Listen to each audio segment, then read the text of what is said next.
So I recently started writing my second book. Yes, I'm a published author. Check me out on Amazon, my testimony. Anyway, and so one of my friends came up to me yesterday and said, you know, I've actually been thinking about writing a book. And of course I'm like, yeah, do it. And she's like, why on earth? I don't know where it came from. I don't even, would anyone read it? Blah, blah, blah. Like, I get it. These are all questions we ask ourselves. But the very first thing we need to think about when we get these creative impulses is to understand that that is a nod from the creator himself. Any desire to create something comes from God because he's the ultimate creator. Whether it's a desire to have a child, because when you create children, well, we don't create them. We're co-creators with God. We do that with him. He gives the life, but we have to say yes. If it's a creative pursuit, to write something, to start something, to do something, anything like that is a nod from God. And so when we accept that, or we say, you know what, I am going to do that, first and foremost, we're being obedient. We're saying yes. We're saying, we hear you, Lord, and I'll walk down that path. Okay. Secondly, after you've said yes and you're obedient, how else is this a good thing? How does this honor God? Because we're then using the gifts that he's given us. They're not laying dormant. Okay, maybe you have the gift of writing. Maybe you have the gift of connecting. Maybe you have the gift of just, I don't know what it is, charcuterie, which I don't have that gift. I don't even know if that's how you say it. Charcuterie boarding, whatever you're putting together. When you're using a gift that you have as a gift from God, you're sharing it with others, you're giving him glory. That's so important. So that's one. So that's two. Thirdly, focus on helping one person every day. When you don't know if you should post that thing or write the book or do the podcast or whatever, we can't get wrapped up in, but who will this reach and will they like it? Will anyone hear it? Will anyone see it? We've got to let that go. We've got to release the outcome. We can't be focused on the outcome. We just have to focus on, but could it help just one person? Either inspire them, encourage them, entertain them. That's what we're trying to do with anything. Could this help somebody in one of those ways? And if the answer is yes, then do it. You lose nothing but time. That's the only thing that's at risk here. And that's not even a risk because you would still be doing something good. Whether that's just expressing yourself, whether that becomes a healing exercise for you. Listen, I wrote a book about my breast cancer journey. The amount of times I cried when writing that book is astonishing.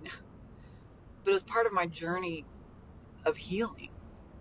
And I know it's helped women. And I know it continued to help people, not just women. And I didn't necessarily do it for others, just for others, but I did it for myself too. And that can be just as good of a motivator to write a book, to start a thing, to do a thing, to be creative in some way. So it can be for yourself, and that's okay. All you lose out is time. And time is our most important commodity, and I get that. When you put it towards something that could benefit you, benefit others, then there's going to be a payoff.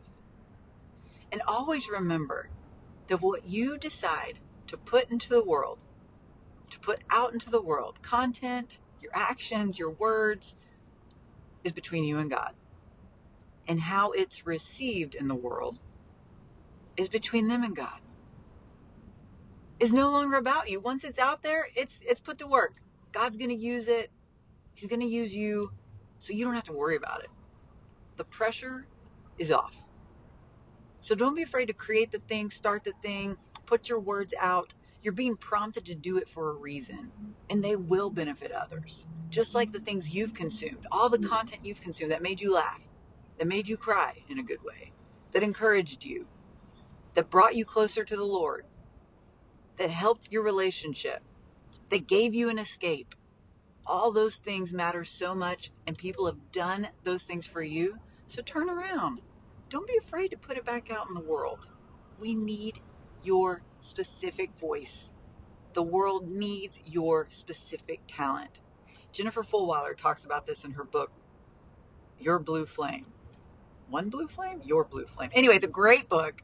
And it's all about having, like, we all have these specific gifts that we must use and put out in the world. Like, the world's depending on it. People need it. And she talks about, like, it doesn't always have to be this grandiose thing where, you become a best-selling author or you're a, famous actor or whatever.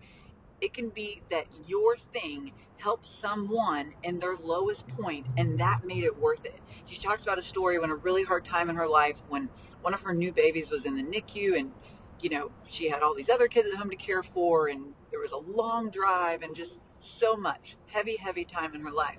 And as she was leaving the NICU one night, she got a flat tire and she was far from home.